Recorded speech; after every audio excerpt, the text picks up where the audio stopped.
আমি সবসময় বলি মেহজাবিন আপু আমাদের জেনারেশন, আমাদের পরের জেনারেশন সবার জন্য আসলে একটা এক্সাম্পল। আপনি যার সাথে যেরকম করবেন হয়তো আপনার সাথে সে রিভেঞ্জ না নেক, বাট সামহাউ আপনার সাথে খারাপ হবেই। আগে আমার একটা ভেরিফাইড পেজ ছিল, সো ওটাও নেই। আমি আসলে জানি না আমি কার কি ক্ষতি করেছি।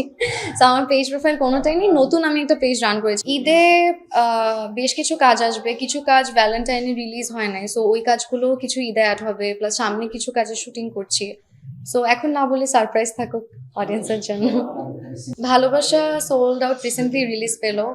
মহিদুল মহিম ভাইয়ের সাথে আমার এর আগে আরো কয়েকটা কাজ হয়েছে, বাট এইটা রিলিজ হওয়া প্রথম কাজ। সো এটাও আমরা কক্সেসের হচ্ছে যে লোকেশনে শুট করলাম। সো ভিজুয়ালি আই থিঙ্ক মানুষ দেখে এটা খুবই আরাম পাবে। এটা অনেকই প্রশংসা পেয়েছে। এখন একটু ডিফারেন্ট জনরার কাজ, at the same time Majumdar Shimul ভাইয়ার কাজ আমার প্রথম, ওনার ডিরেকশনের প্রথম কাজ।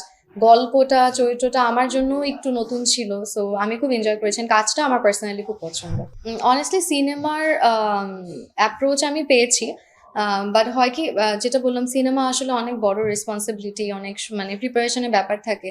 সো সবকিছু মিলে আসলে আমার কাছে মনে হয় যে হয়তো সবকিছু কনভিন্সিং লাগছে, দেন হচ্ছে আমার স্টোরিটা একটু সিনেমা করার আগে আমার কাছে মনে হয় যে কোন স্টোরি করছি, অ্যাট দ্য সেম টাইম আমি কি ক্যারেক্টার প্লে করছি, খুবই ইম্পর্টেন্ট। আমি হচ্ছে বলে ফেললে তো একটা সিনেমা করা হয়ে গেল না, আসলে আমার ক্যারেক্টারের রেলেভেন্সটা খুব থাকতে হবে।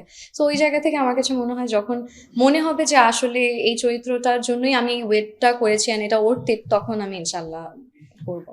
ওটিটি না, যেটা বললাম আসলে সিনেমা ওটিটি, সিনেমাটা একদম ডিফারেন্ট, সিনেমাটা আরো টাইম কনজিউমিং, বাট ওটিটিতেও তো আসলে নাটকটা যেহেতু রেগুলার করা হয়, সো এখন আমাদের মোটামুটি একটা আইডিয়া হয়ে গেছে যে আমরা কি কাজ করব, কোন ধরনের কাজ করব। বাট ওটিটির ক্ষেত্রে আমার কাছে মনে হয় আমার যেহেতু শুরু, আমার ফার্স্ট, তো আমি একটু ভালো কোনো গল্পে এক্সেপশনাল কিছুতেই করতে চাই। আর আমি সত্যি কথা বলতে আমার কাছে খুব একটা ওটিটি যে আসে এমনও না। এটা অবশ্যই বিব্রতকর অ্যান্ড এটা খুবই আনফর্চুনেট। আমি রিসেন্টলি দেখেছি আমাদেরই কিছু করা চ্যানেলে হচ্ছে একটা কাজ আপলোড করা হচ্ছে অন্য নাম দিয়ে। আমার কাছে এটাতে মনে হয় এটা আমাদের অডিয়েন্সের সাথে এক ধরনের বিট্রে করা হয়, কারণ তারা আসলে মুখে থাকে একটা কাজ আমাদের দেখার জন্য। সো নতুন থাম্বনেইল দিয়ে সেম কাজই আরেকবার নতুন নামে দেওয়াটা, এটা খুবই ডিসঅনেস্ট, নিজের কাজের প্রতি নিজে ডিসঅনেস্ট। হ্যাঁ, আমাদের আসলে এখন একটা টেন্ডেন্সি হয়ে গেছে কি ভাইয়া, যে কিভাবে মানুষকে অ্যাট্রাক্ট করব একটা কন্ট্রোভার্সিয়াল কিছু একটা হেডলাইন বা কিছু দিয়ে।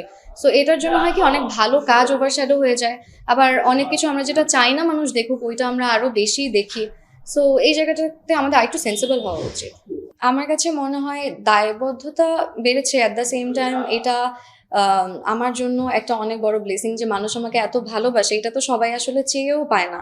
তো আমি এই জায়গাটা যেহেতু অ্যাচিভ করতে পেরেছি, আমি চাই আমি আরো রেসপন্সিবল হই, মানুষ আমার থেকে যে প্রত্যাশাটা করে আমি যেন এটা আরো ফুলফিল করতে পারি। সো আপনারা আমার জন্য বসেছিলেন, আমি খুবই খুবই থ্যাঙ্কফুল, অ্যান্ড আমি চেষ্টা করবো আমার জায়গা থেকে 100% হচ্ছে আপনাদেরকে ওই সম্মানটা বা অনারটা করার।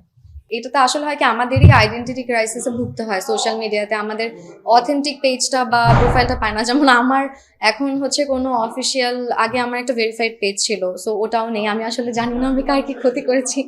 সো আমার পেজ প্রোফাইল কোনোটাই নেই। নতুন আমি একটা পেজ রান করেছি, বাট একটা হয় কি 1 মিলিয়ন 2 মিলিয়ন ফলোয়ার তো অনেক বছর টাইম ইনভেস্ট করতে হয়, একটা পেজ হোক প্রোফাইল হোক, প্রত্যেকেই আসলে তার জায়গাটা অনেক পরিশ্রম দিয়ে অর্জন করে। সো এই জিনিসগুলো আসলে করা উচিত না, কারণ আপনি যার সাথে যেরকম করবেন হয়তো আপনার সাথে সে রিভেঞ্জ না নেক, বাট সামহাউ আপনার সাথে খারাপ হবেই। সো কারো আসলে খারাপ করা উচিত না, এটা মানে মানুষ অনেক কষ্ট অর্জন করে। পথে হলো পরিচয়, পথে হলো দেরি, দুইটা কাজই আমার জন্য আসলে আমার ক্যারিয়ারের অনেক একটা বড় মানে পার্ট জুড়ে আছে। অ্যান্ড ইটস পথে হলো দেরি স্পেশালি আমার জন্য একটা টার্নিং পয়েন্ট। আমার অডিয়েন্সের অ্যাকসেপ্টেন্সটা অনেক বেড়ে গিয়েছে আফটার দ্যাট ওয়ার্ক।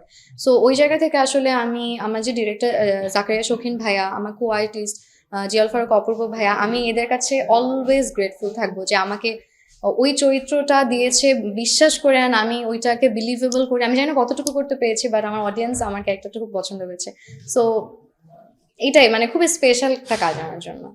নারী প্রধান গল্পে আমি রাফাত মজুমদার রিঙ্কু ভাইয়ের একটা কাজ করেছিলাম, রঙিন আশা। তারপর হচ্ছে ভিকি জায়েদ ভাইয়ের একটা কাজ করেছিলাম চিহ্ন, যেটা নারী দিবসে হচ্ছে রিলিজ হয়েছিল। সো এগুলো কাইন্ড অফ একটু হচ্ছে নারী কেন্দ্রিকই বলা যায়, বাট আমি আরো বেশ কিছু কাজ করেছি যেগুলো কোনো রিলিজ হয়নি। সো আমি ট্রাই করছি যতটুকু আর কি ভ্যারিয়েশন আনা যায় কাজে। শুনতে অবশ্যই ভালো লাগে, আর আমার কাছে সব থেকে যেটা বেশি ভালো লাগে যে আমাকে এমন কারোর সাথে কম্পেয়ার বলবো না, আসলে কারোর সাথে কারো তুলনা হয় না। মেহজাবিন আপু অনেক বড় একজন আর্টিস্ট, আমার অনেক সিনিয়র। তো বাট ভালো লাগে যখন আসলে তার মতন একজন গুণী অভিনেত্রীর সাথে আমাকে অ্যাটলিস্ট মানুষ মানে বলে পাশে করে, সেটাও আমার জন্য অনেক বড় পাওয়া। আমি সবসময় বলি মেহজাবিন আপু আমাদের জেনারেশন, আমাদের পরের জেনারেশন সবার জন্য আসলে একটা এক্সাম্পল। তার ক্যারিয়ার গ্রোথ, তার কাজের প্রতি অনেস্টি, এটা আসলে আমাদের সবার নেওয়া উচিত ভালো কিছু।